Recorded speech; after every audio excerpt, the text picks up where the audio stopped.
जहां भी आपके साथ धोखाधड़ी, ट्रू वैल्यू के नाम पर आपको मारुति का भरोसा दिया जाता है, लेकिन उस भरोसे को तोड़ रहे प्रेमचंद मोटर्स। तो संभल के रहिएगा, अच्छे से रहिएगा और ठीक ठाक गाड़ी खरीदिएगा वहां से।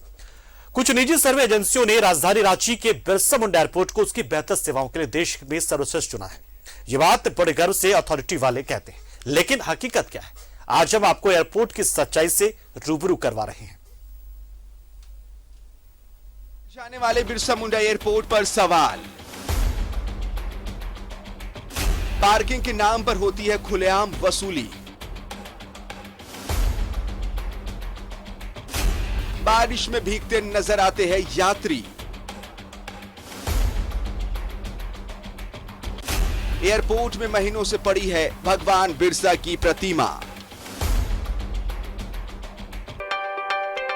Hello everyone. This is official announcement for the people who are traveling that Birsa Munda Airport is the #1 airport in this country. हैं क्या हुआ? बात हजम नहीं हुई, हमें भी नहीं हुई। दरअसल इस अवार्ड के खेल से सारी गलतियों और खामियों को छुपा दिया जाता है। अवार्ड के नाम पर पार्किंग के अवैध वसूली को छुपाई जाती है। अवार्ड टर्मिनल बिल्डिंग में भीगते जमीन पर बैठे लोगों की बात छुपाई जाती है। मजबूरन 200 रुपए भरने की बात को छुपाया जाता है और ना जाने अवार्ड क्या क्या छुपाता है। खैर, हमने ये सवाल उन्हीं से पूछ लिया जिनके हवाले से ये अवार्ड दिया जाता है। सुनिए। #1 है नहीं, पर #1 बना सकते हैं। बनाने के लिए आपको एफर्ट्स डालना पड़ेगा। वेटिंग में जो बैठते हैं या जाने के लिए रुकते हैं, उनके लिए सिटिंग अरेंजमेंट्स और भी होना चाहिए। #1 एयरपोर्ट पर इंडिया इन हॉस्पिटैलिटी या सेवा देना। नहीं, ये तो नहीं है। #1 फुटपाथ होना चाहिए, फिर पार्किंग के लिए फैसिलिटीज प्रॉपरली होना चाहिए था। नहीं, कस्टमर के माध्यम से तो नहीं होना चाहिए, क्योंकि कोई सुविधा नहीं है। पार्किंग का जीरो सुविधा है एकदम। गाड़ी आप आगे बढ़ाते रहिए, पीछे जाते रहिए। इस हिसाब से रैंक 1 तो नहीं जाना चाहिए। ये तमाम सवालों को लेकर हम बिरसा मुंडा एयरपोर्ट के निदेशक KL अग्रवाल के पास पहुंचते हैं, लेकिन उनको कमी दिखाई नहीं देती।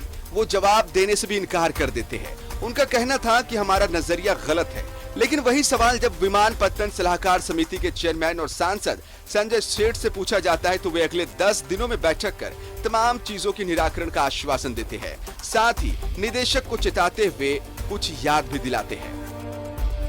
अब नए डायरेक्टर आए हैं, हम बहुत जल्दी, मैंने कहा ना 10 दिन के अंदर हम इस समिति की बैठक बुलाकर जो नागरिक सुविधा है, यात्री सुविधा है, कैसे रांची एयरपोर्ट की सुविधा और बढ़िया हो, इस पे जरूर उस मीटिंग में रखकर आपको सूचित करेंगे। सलाहकार समिति के चेयरमैन और सांसद संजय सेठ के आश्वासन के बाद हम 10 दिनों का इंतजार जरूर करेंगे।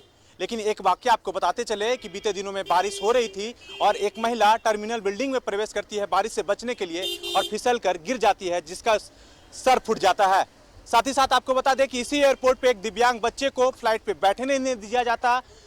कोई भी यात्री अगर एयरपोर्ट पे जैसे पहुंचता है उसे इसी तरह से पार्किंग नजर आता है, वाहनों का रश नजर आता है, साफ वसूली होती है और कई तरह की विकृतियां कहें आप, जो भौगोलिक स्थिति का तमाम चीजें कहीं ना कहीं बदलाव की ओर इशारा करती है। ये कहती है कि बदलाव की जरूरत है, लेकिन जो डायरेक्टर साहब हैं, KL अग्रवाल साहब हैं, उनको लगता है कि मेरा आधा गिलास ही काफी है जिससे ग्राहकों की प्यास बुझ जाएगी।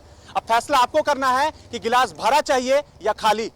सहयोगी राजा के साथ मैं आयुष चौहान, न्यूज़ 11 भारत, रांची।